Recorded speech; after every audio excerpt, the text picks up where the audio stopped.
Hi, and thanks for stopping by. I am Nana, and I'm reporting from the edge. I'm an elder living alone, and I make these videos to show all of you youngsters what your grandma and other elders that you might know, what they're going through during this pandemic while they are sequestered home alone. And this video is all about wearing and making masks to help protect you from getting the virus, and even more so from you spreading the virus to others, because we've been told that unless you have a N95 mask or better, that the masks primarily are to keep you from spreading the virus. But since we know that the virus can be spread from people who have the virus but don't know they have it, so they're asymptomatic, and that's for several days before they exhibit symptoms. So that's why it's really important for us to protect ourselves. And in addition, I would expect within 24 hours to have masks mandatory if you are outside of your home. Well, good morning. I tell you, I was so excited to get up this morning. So I got up at 4, which is somewhere around my normal time. But I had so many ideas that somehow came to me, I guess, during my sleep about how to make masks and protective gear and so forth. So I hope this works. I had the idea of this. This is, it's my visor, and I have this protective cellophane that I taped to the front of it. And it just happened that I had this little package of what did they call it here?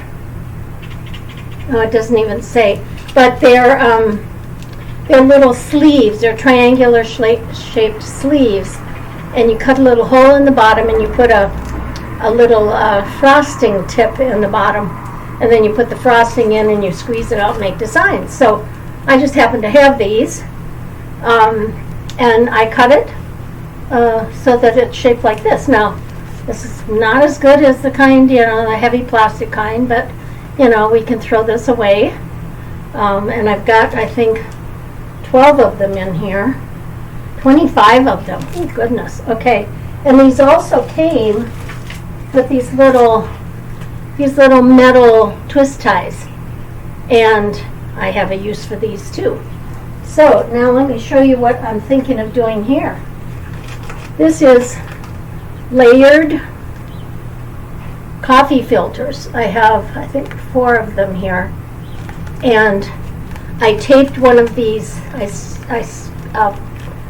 spread out the folds on one side, and I taped the little metal thing so that can squish and be close to your nose. And now the rest of the way around, every other pleat I'm taping down to have it be big enough to fit around my face and tight enough, and it looks like it's going to be good. I might put another one of those metal things down at the bottom. And then my idea is to take rubber bands and attach them to the sides so I can put them around my ears, and I do have some big rubber bands. Now I know that I'll have to make a hole to put in the rubber band, but my idea is to take tape and just seal around the rubber band where I have to make the hole, because I know we don't want to perforate the paper. So this is going to be my mask. So I'll tell you, or I'll show you when I have it finished. I'm about halfway done, I guess, taping down the pleats to make it the right shape. So I will be back in a minute.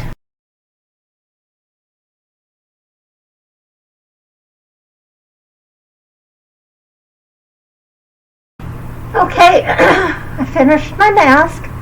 I have it all taped. It's really tight around here.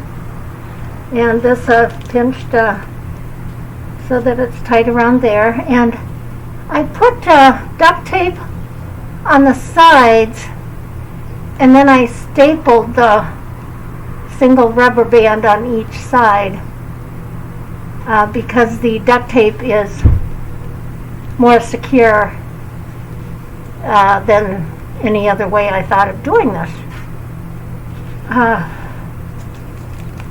I still may put one of those metal things across the bottom so I can push it in, but boy, I think it's going to work. All right.